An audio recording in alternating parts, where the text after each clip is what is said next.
Bonjour, je m'appelle Anne-Elisabeth Dacremont. Ça fait 4 ans et demi que je fais maintenant du basket fauteuil et 2 ans que je fais du rugby fauteuil à haut niveau.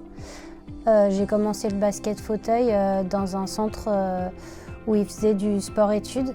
Et puis ensuite, je me suis aussi orientée vers le rugby dans un club où ils faisaient le basket et le rugby. Donc maintenant, j'ai continué les deux. Le basket, je fais partie depuis cette année de l'équipe féminine. C'est une équipe loisir, c'est la seule équipe féminine en France.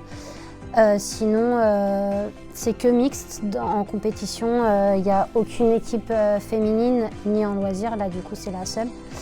Et donc, quand je joue en compétition, je suis la seule fille, que ce soit au rugby ou au basket.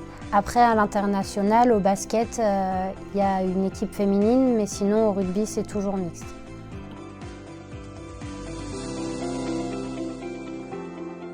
Moi, je trouve ça bien. Après, forcément, quelquefois, c'est compliqué avec certaines équipes parce que je pense qu'il y a certaines personnes qui ont du mal à jouer avec des filles.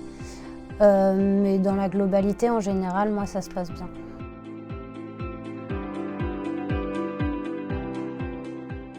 Je pense qu'il y aurait peut-être assez d'équipes pour faire des équipes filles et des équipes garçons.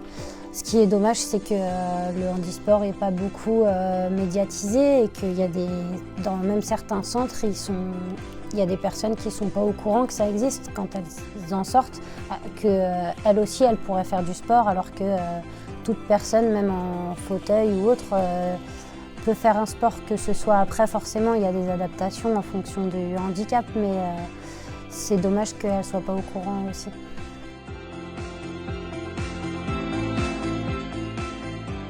Ça m'a beaucoup aidée, que ce soit dans ma maladie et dans la vie de tous les jours.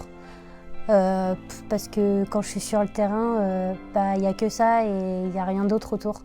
Je fais au moins 2 entraînements de basket et un entraînement de rugby. Ça, c'est minimum. Après, j'augmente en fonction de mes semaines.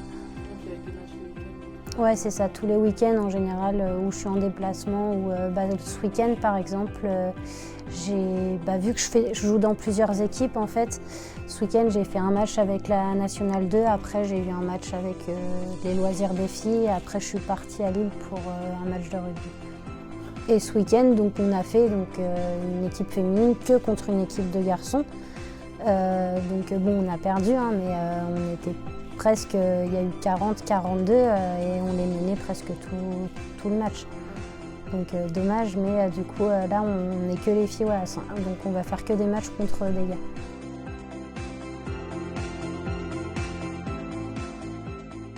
Alors, déjà dans le handisport, le handisport c'est pas beaucoup médiatisé ou c'est pas beaucoup soutenu. Alors le féminin en handisport, c'est un peu compliqué. Maintenant, il y a quand même... là, déjà, ce qui est bien, c'est comme mon club, on a créé une équipe féminine et c'est en montrant toutes ces choses-là aussi qu'on va pouvoir faire évoluer les choses. Il y a beaucoup de gens qui ne savent pas que ça existe et que le rugby fauteuil, moi, j'en parle souvent et les gens, ils ne connaissent pas. Ils sont intéressés, mais ils ne connaissent pas.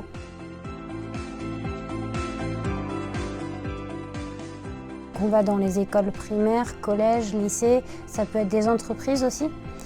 Quand on arrive, on fait souvent un discours où on parle du handicap, on nous pose toutes les questions qu'on veut sur le handicap. Donc les enfants, c'est sympa aussi parce que souvent ils n'ont pas de filtre, les enfants. Et après, on leur fait faire en fait du basket fauteuil. Donc on les met vraiment dans la pratique et après on a encore un autre discours derrière pour voir comment eux ils l'ont perçu, quel est leur ressenti. Au basket, alors pas au rugby mais au basket, on peut être valide et donc pas avoir de handicap et jouer au basket fauteuil en national. Pas en international mais en national. Donc nous par exemple en équipe nationale 2, on a un valide qui joue dans notre équipe, donc il vaut 5 points. Donc en fait on a une classification en fonction de notre handicap, ça va de 1 à 5 au basket. Donc 5 c'est une personne valide et plus on descend, moins on a de fonctions. Moi par exemple je suis 1 point parce que j'ai un problème au niveau des mains, je ne peux pas bien les ouvrir. Et il n'y en a pas beaucoup au basket qui ont des soucis au niveau des mains.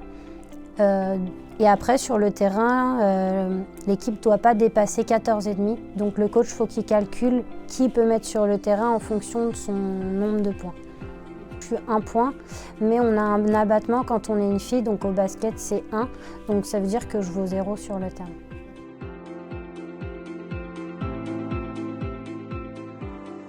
Alors oui, forcément, c'est un objectif. Après, j'y travaille pour, on verra. Sachant qu'en plus, c'est quand même à la maison, donc c'est vrai que ce serait super. Après, on espère aussi que ça va faire évoluer les choses. Le handisport 2024 à Paris, que ça va faire bouger aussi les choses. Et ouais, j'espère que ça va faire quelque chose et qu'on va pouvoir aussi être rassemblés avec les athlètes valides. Parce qu'en soi, on est tous des sportifs aussi.